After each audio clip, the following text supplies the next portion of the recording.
লোকের থেকে কথাও শুনেছি, অনেকে আমায় বলেওছে। বন্ধুরা, তুফান ছবিতে দুষ্টু কোকিল গানটা মুক্তি পাওয়ার পর গানটা একধারে যেমন জনপ্রিয়তা পাচ্ছে, তার সাথে সাথে কঠিন সমালোচনারও মুখোমুখি হতে হচ্ছে।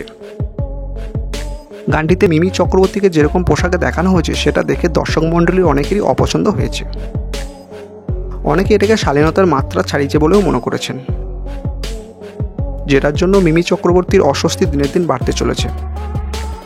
সাধারণ দর্শক থেকে আরম্ভ করে চিত্র তারকারাও এটার সমালোচনা করেছেন।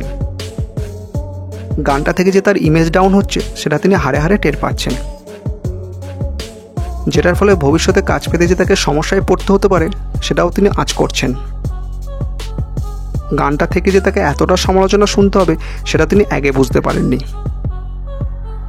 তাই বাধ্যই তিনি দর্শক মণ্ডলীর উদ্দেশ্যে একটাই আবেদন করেন। তিনি বলেন যে আর আমি ট্রোলিং হতে পারছি না, দয়া করে আমাকে ট্রোল করা বন্ধ করুন। তো বন্ধুরা, দর্শকরা কি মিমির এই আবেদনে সাড়া দেবেন? কমেন্টে জানাতে ভুলবেন না। ভালো থাকবেন, সুস্থ থাকবেন।